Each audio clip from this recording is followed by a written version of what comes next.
अस्सलाम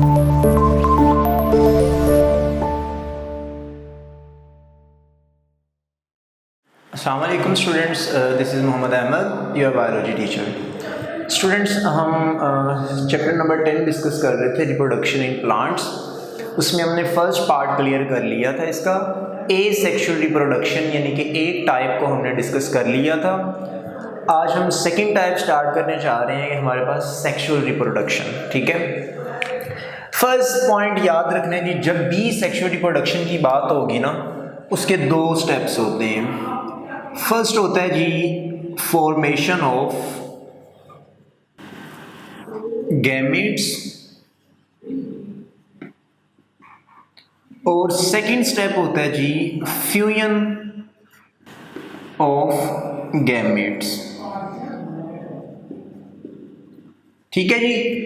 गैमेट्स आपके पास male and female sales जो होते हैं उनको हम गैमेट्स काउंट कर रहे होते हैं, ठीक है। जैसे कि मेल के अंदर स्पर्म सेल और फीमेल के अंदर एग सेल को हम नाम दे देते हैं, ठीक है। तो फर्स्ट स्टेप सेक्सुअल रिप्रोडक्शन का होता है उन गैमेट्स का बनना, और सेकंड स्टेप होता है उन्हीं गैमेट्स का आपस में फ्यूज होना। ये दो पॉइंट्स मस्ट, ये जब पूरे दोनों हो जाएंगे तब हम बोलते हैं सेक्सुअल रिप्रोडक्शन कंप्लीट हो गई है, ठीक है। अब देखिए, इन दोनों फेजेस से पहले हमें पता होना चाहिए कि प्लांट्स के अंदर कितनी टाइप की जनरेशंस होती हैं, ठीक है। दो टाइप की जनरेशंस होती हैं। सबसे फर्स्ट तो आपने याद रखना है जी, प्लांट के अंदर there are two types of generations. वो जनरेशंस कौन कौन सी हो सकती हैं? सबसे फर्स्ट एक को हम नाम देते हैं जी स्पोरोफाइट जनरेशन, और सेकंड वन हमारे पास जो होती है उसको हम बोलते हैं जी गैमेटोफाइट। गैमेटोफाइट जनरेशन होती है, एक हमारे पास स्पोरोफाइट जनरेशन और सेकंड हमारे पास जी गैमेटोफाइट जनरेशन होती है। अब स्पोरोफाइट जनरेशन और गैमेटोफाइट जनरेशन का क्या, किस तरह से हम डिफरेंशिएट करते हैं? सपोज कर लें जी, स्पोरोफाइट पोर्शन कौन सा होता है? आप देखिए, प्लांट की जो होल बॉडी है ना, वो सारी की सारी स्पोरोफाइट जनरेशन होती है, ठीक है। प्लांट का बस एक पोर्शन निकाल दें, एक्सेप्ट फ्लावर।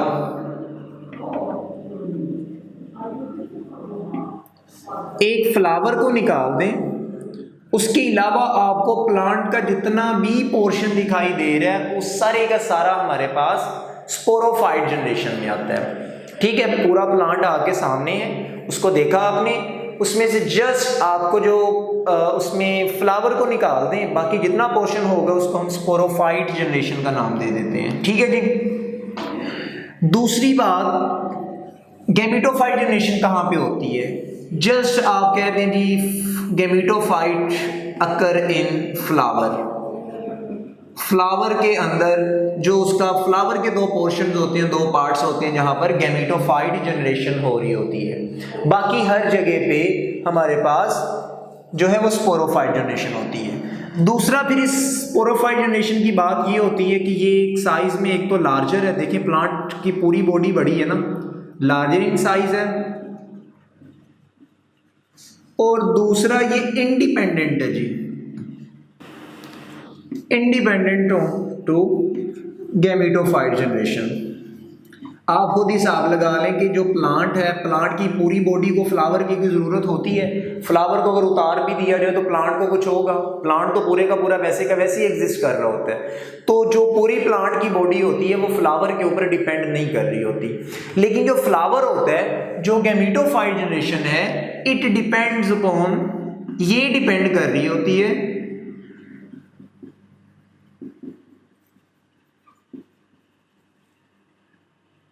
स्पोरोफाइट के ऊपर,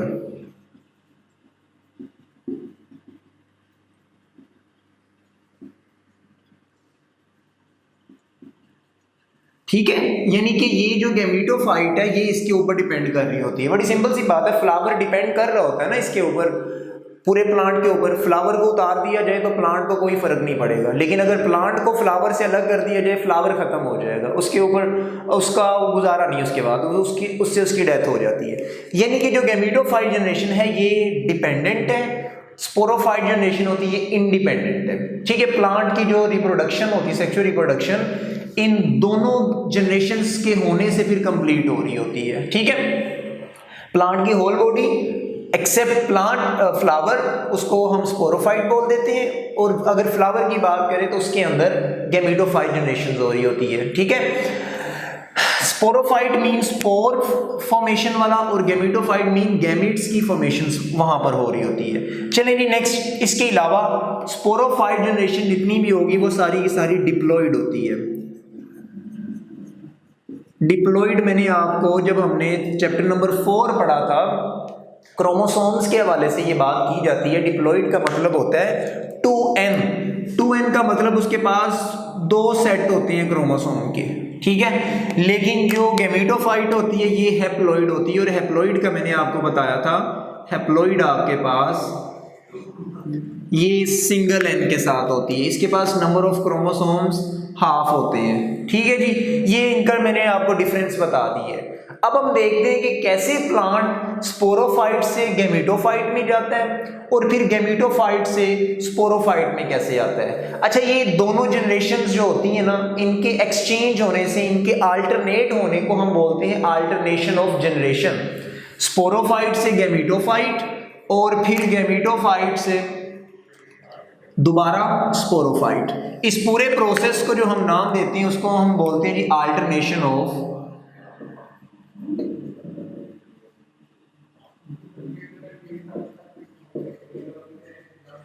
जनरेशन। ये शॉर्ट क्वेश्चन है वो आपसे पूछेंगे, ठीक है, कि कैसे स्पोरोफाइट गैमेटोफाइट में कन्वर्ट होती है, और फिर गैमेटोफाइट कैसे स्पोरोफाइट में कन्वर्ट होती है। सिंपल सा जी, देखें ये प्लांट की पूरी बॉडी हमने लिख दिया जी स्पोरोफाइट है, और अभी हमने क्या बात की है कि स्पोरोफाइट कितनी होती है 2n, यानी कि डबल n, उसमें क्रोमोसोम्स के जो नंबर होते हैं वो डबल होते हैं। यहाँ पे 2n लिख देते हैं, ठीक है। अब स्पोरोफाइट में क्या होगा, इसके अंदर एक सेल डिवीजन होगी स्पोरोफाइट, जिसको हम नाम दे देते हैं कि ये हमारे पास स्पोर्स बनते हैं मियोसिस के थ्रू। यहाँ पे क्या होगी, सेल डिवीजन होगी, और स्पोरोफाइट में मियोसिस होने से क्या होगा कि यहाँ पे स्पोर्स बनेंगे, ठीक है। स्पोर्स जो बनेंगे, 2 स्पोर बनते हैं, क्योंकि जब मियोसिस होती है तो डिवीजन से जो क्रोमोसोम्स होते हैं वो हाफ ऑफ हो जाते हैं, डिवाइड हो जाते हैं मियोसिस के थ्रू। ये स्पोर्स बन गए, और स्पोर्स के पास जो क्रोमोसोम का नंबर है वो जी सिंगल n हो गए, ठीक है। अब ये जो स्पोर्स होंगे इनके अंदर नेक्स्ट फर्दर सेल डिवीजन दोबारा फिर होगी, और सेल डिवीजन से आगे क्या बनेगा जी, यही स्पोर्स जो होंगे ये कन्वर्ट हो जाएंगे किसके अंदर, गैमेट्स के अंदर, ठीक है, गैमेट्स के अंदर हो जाएंगे। और अब यहां पर जो सेल डिवीजन होगी वो होगी माइटोसिस। ये आपसे वो एमसीक्यूज पूछा करेंगे कि कौन कौन से ऐसे लिविंग ऑर्गेनिजम्स हैं जिनके अंदर जो स्पोर्स के थ्रू गैमेट्स बनते हैं वो आपके पास किस सेल डिवीजन से बनते हैं। तो याद रखना, प्लांट्स के अंदर जो गैमेट्स बन रहे होते हैं ना, वो एक्चुअल में यहाँ पे माइटोसिस के थ्रू बन रहे होते हैं, क्योंकि मियोसिस इससे ऊपर हो चुकी है, क्रोमोसोम्स के नंबर हाफ हो चुके हैं। ये क्रोमोसोम्स जो होंगे यहाँ पे अगर हाफ हो गए हैं, दोबारा मियोसिस होगी तो ये उससे भी हाफ हो जाएंगे, जो कि पॉसिबल नहीं होता। तो इसी वजह से स्पोर्स के बाद डायरेक्ट माइटोसिस होगी, गैमेट्स बनेंगे, और गैमेट्स में क्रोमोसोम्स आपको पता है हाफ हाफ हो गए हैं, ठीक है। ये आपकी चल रही है जी, गैमेट्स जहां पर बन गए उस टाइम पे हम बोल देते हैं कि यहां से क्या स्टार्ट होगी जी, गैमेटोफाइट जनरेशन हो गई है। यहां पे जो जनरेशन आ गई है ये तो हो गई जी गैमेटोफाइट वाली।